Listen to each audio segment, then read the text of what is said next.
মানুষকে ভয় দেখাচ্ছেন মমতা। ভোটার তালিকা সংশোধনী বা এসআইআর বিষয়টি গুলিয়ে দেওয়ার চেষ্টা করছেন। কারণ একটাই, অনুপ্রবেশকারী বাংলাদেশি রোহিঙ্গাদের ভোটার তালিকায় জায়গা দেওয়া। আর তাই বারবার ভুল তথ্য দিচ্ছেন তৃণমূল নেত্রী। জনতাকে ভুল বার্তা। প্রশ্ন উঠছে,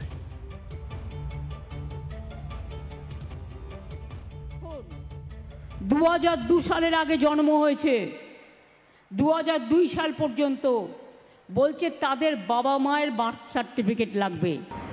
তো আমাদের অভিষেকিত জন্মেছে 87 নভেম্বরে। ডকুমেন্ট যেগুলো দিতে হবে, বাবা মায়ের বার্থ সার্টিফিকেটও দিতে হবে। এটা কি হচ্ছে? সম্পূর্ণ ভুল দাবি করছেন মমতা। 2002 সালে যারা ভোটার ছিলেন না, তাদের বাবা মার নাম তো ছিল ভোটার তালিকায়, সেই নথি যথেষ্ট। বাবা মায়ের জন্ম শংসাপত্র জমা দেওয়ার কোনো প্রয়োজন নেই। তাহলে কেন নথি জমা দিতে বলছে নির্বাচন কমিশন?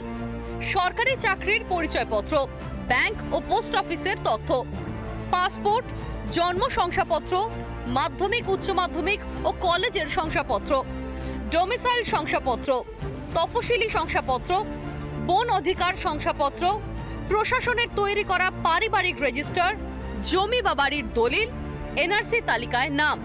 নতুন ভোটারদের এই নথিগুলির মধ্যে যে কোনো একটি জমা দিলেই চলবে, তাও সকলকে নথি জমা করতে হবে না।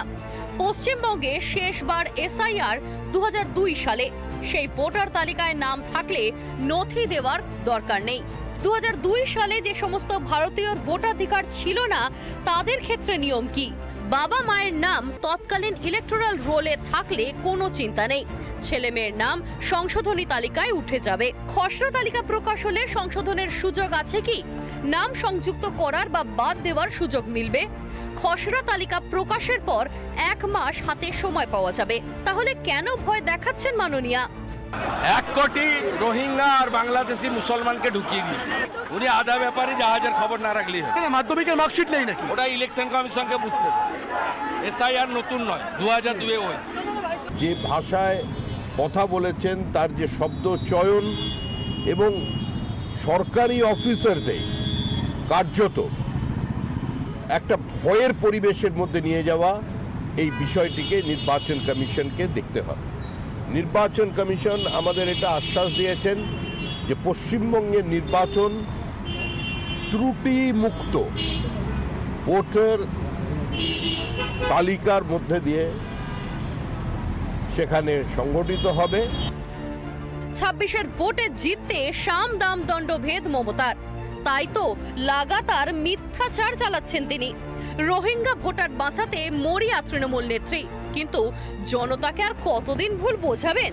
শেষে তীরে এসে তরি ডুববে না তো মমতার? রিপাবলিক বাংলা।